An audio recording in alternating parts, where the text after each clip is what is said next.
I'm convinced, you know, that rugby football is about to take on a new look, that we're on the brink of a new era, and that a new chapter is about to be opened on this, the greatest team game ever devised by man. Now, the Daily Mail have put together this film, a film which is designed for two things, really. First of all, perhaps to make you aware of the new laws, but more important still, to make you aware of the enormous possibilities when this game is played as it should be played. The film sequences which you're going to see were taken when the cream of the world's rugby talent was assembled in South Africa for their 75th anniversary matches there, and of course the Welsh tour of that great subcontinent. Now, I have many happy memories of rugby in South Africa, but the thing that impressed me most of all out there, you know, was the fact that every schoolboy and every player was able to discuss the strategy and the tactics of the game. The game, of course, has changed enormously over the past years, but today I feel as a challenge. An opportunity for those who want to master the new laws, and indeed a challenge to those who have the right attitude of mind towards the game. It's going to mean that 15 people on each side are going to be involved in attack, for attack is what rugby football is all about.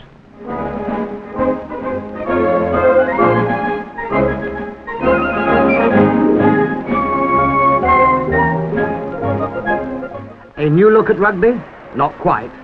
This is rugby as it was played 90 years ago. South Africa's two oldest clubs, the Villagers and Hamiltons, put on this demonstration during their country's Jubilee celebrations. Rugby still had 20 players aside when the game was introduced to South Africa during the 1870s. It was very much a kick and rush affair with little thought given to constructive back attacks.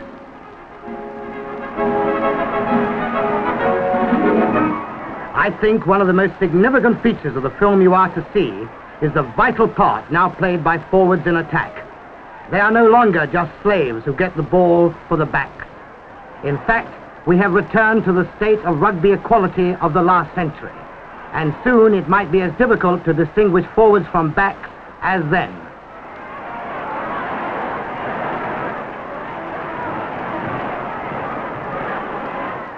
Here we have the striking contrast of the old and new games, with Wales on the attack in South Africa.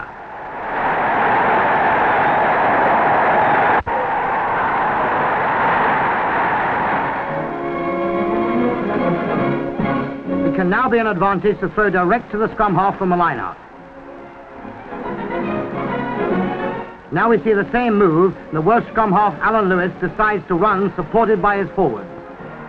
It was the French who first perfected forward attacks from the line-out. Now it is the trend, and John Mantle, number 12 of Wales, breaks to the open but kicks. Now the Springboks. Avril Milan, number 4, comes round the line-out and links with Oxley, number 10.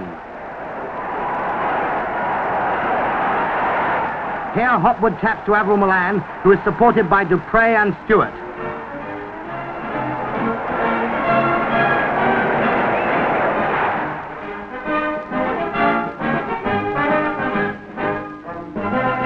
Let's see that attack in slow motion. First the ball to Hopwood, who taps to Avril Milan.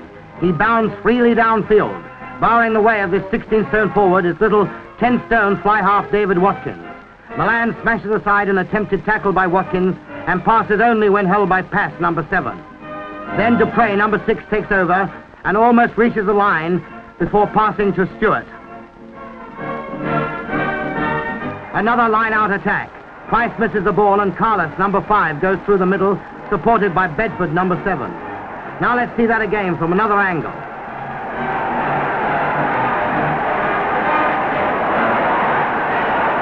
It's not all forwards. Here we see the three-quarters in action. Variation is essential in line-out play. Here the ball is thrown direct to the three-quarters, and John Dawes of Wales dummies a pass to Ken Jones. Quick passing can still make openings. The Welsh three-quarter line moves the ball rapidly to Ken Jones, number 14. He beats Durson, but miscues his cross kick. Even under the new laws, players are often forced to kick on the attack. This is the tactic Springbok Gainsford adopts. South African wing, Johnny Engelbrek, makes the extra man and helps Gainsford, number 11, to force an opening. He is supported by that fine All Black loose forward, Kevin Tremaine, number 6. Brian Price of Wales shows that good jumping is still essential. Now let's see Price in slow motion.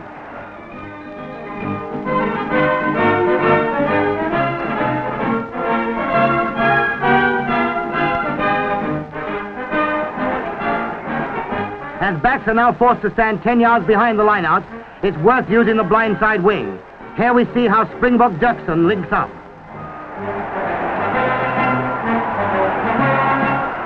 Clive Rowlands uses the line-out to kick. Springbok Nell Smith, number 9, prefers to keep possession of the ball and tries a blindside break. All Black scrum half Kevin Briscoe, number 9, chips the ball over the forwards and gets through to pick up himself. Now the same move from a different angle.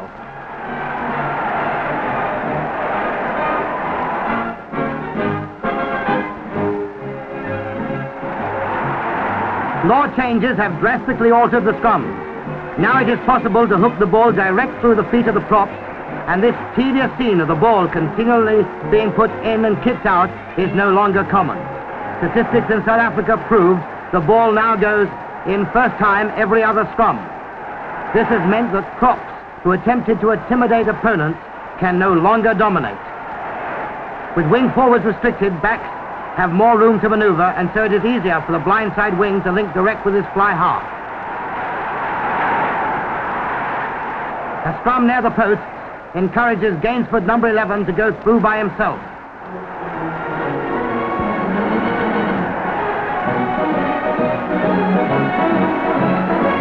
South African fly half Keith Oxley, number 10, draws the defence with his dummy and then commits an opponent to a tackle before passing out. Dirksen on the wing has come round in support and is able to make an opening for Engelbrek to score.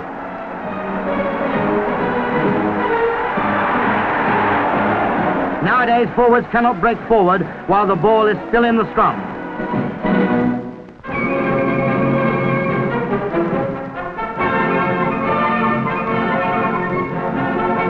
Now in slow motion, we will see how the law works. As Rowlands, number 9, moves round for the ball, the players are tightly bound. Hopwood, number 8, can move back, but Bedford, number 7, cannot go forward until the ball is out. Scrum half Smith, number 9, sells a dummy. This time he passes to wing Dirksen, and it is successful. Watch how far the ball comes out of the scrum now. Watch Springbok halves, number 9, and Oxley, number 10, change the direction of the attack. Smith is now the runner. But for sustained backing up and change of direction, watch this move.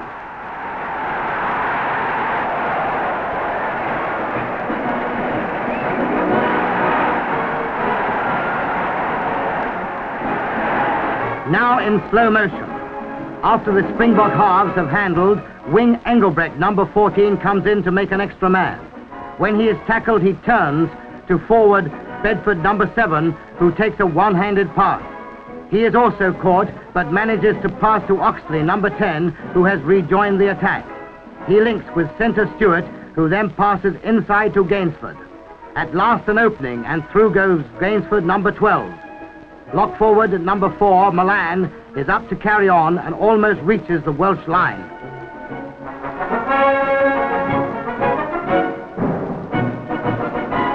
Number 8, Hopwood, acts as an extra scrum half.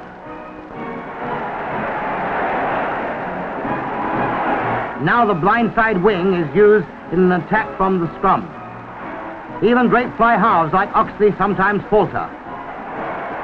Watch how centre Gainsford steps inside to make a break, but immediately returns to the original line of attack.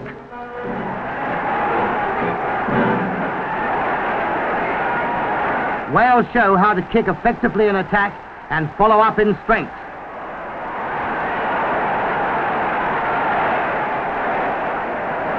All Black Colin Meads, number 4, one of the finest forwards in the world, literally goes through the scrum and then makes a try with a one-handed pass.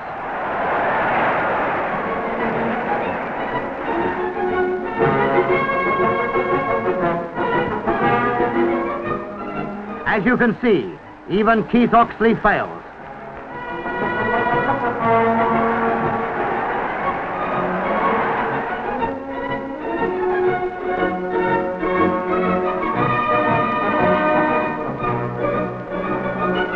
Now you will see some interesting moves using forwards and backs.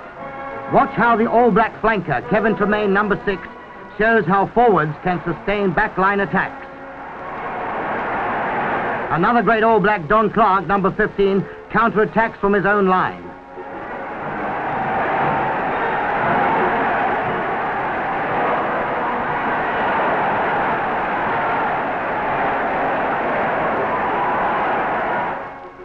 And now the Springbok forwards on the rampage. Avril Milan passes one-handed to wing Dirksen, number 13, and forwards to Prey, number 6, and Abe Milan carry on.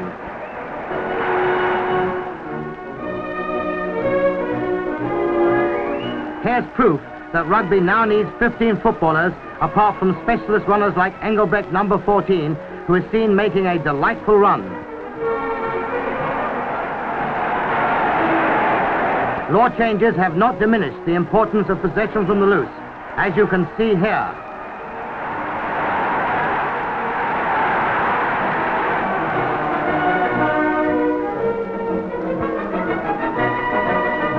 See how Dupre puts Welshman David Watkins through for a try.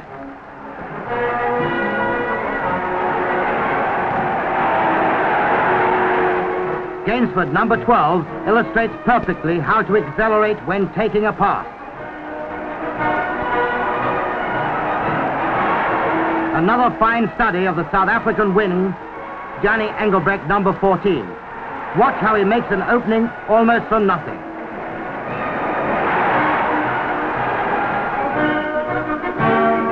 A perfect interception by the Australian centre, Burris Elwood, changes the direction of attack. Now a study of that Welsh fly half, David Watkins, number 10. Speed and an elusive dink keeps him out of trouble. But now we see how he tries too much and fails to pass out.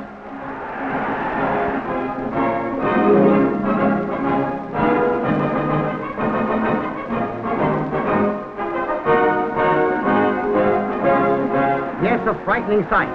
Here, Dirksen, number 13, is supported by forwards Avril Milan, 5, and Hannes Botha, 3. Now you will see how a quick heel following a tackle can produce a perfect wing try. And it is Englishman Malcolm Phillips, number 11, flying for the line.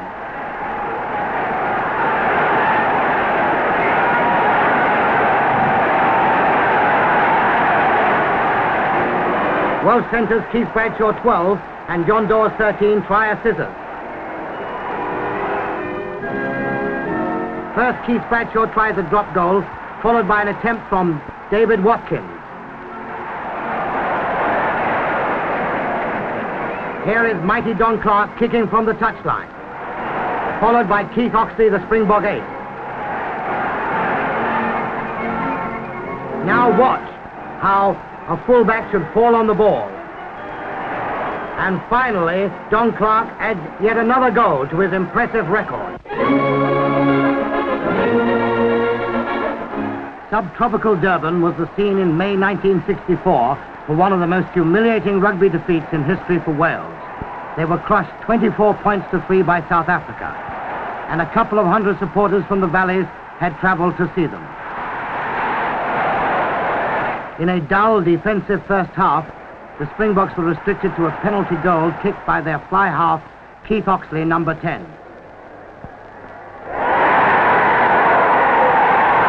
A crowd of 35,000 were disappointed in the play, especially from Wales, who relied on the touch kicking of their captain, Clive Rowland. Before half-time, the scores were level with Keith Bradshaw, number 11, kicking a penalty from the touchline.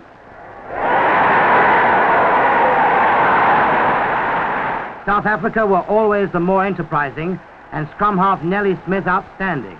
Here he is seen passing to Oxley, number 10, and on to Gainsford, number 12. Until the second half, the Welshman defended magnificently. The game changed dramatically in the last quarter after fullback Lionel Wilson dropped a wonderful goal from far out on the touchline. In the lead, the South Africans became more confident and prepared to launch attacks. There was a beautiful run by Smith, number 9, which led to the first try, scored by prop forward Marius, number 3. And the crowd was happier, especially as Oxley was in great kicking form.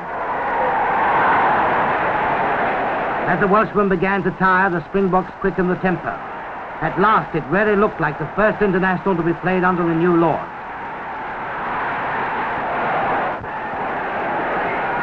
Following a sustained attack that fine number 8 Hopwood scored, Oxley converted.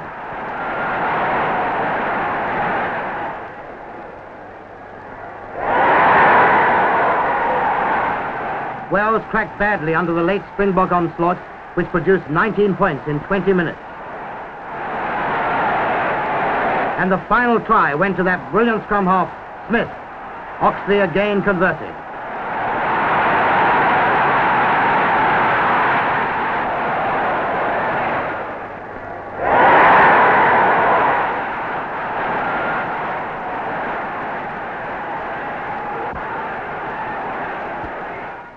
Smith, I think you will agree that this film shows that rugby is not only a game for the thinker, but also the man who likes adventure in his play.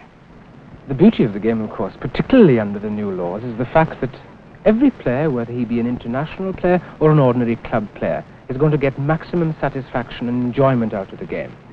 I'm convinced, too, that with the freedom that, or the apparent freedom that the halfback is going to get, that no little fellas like me will ever be able to complain again that all wing forwards are born offside. As a former player who won great fame during the 1950s, what do you think should be the approach of the player in the 1960s? Well, first of all, we must have the right attitude of mind. Secondly, we must be prepared to take chances. Thirdly, that the forwards must all want to be three-quarters in the way they move and handle the ball, because they not only can create situations, but can indeed capitalize upon them. And finally, what a challenge it is to us rugby men in the 20th century. And dare we neglect this glorious legacy of William Webb Ellis.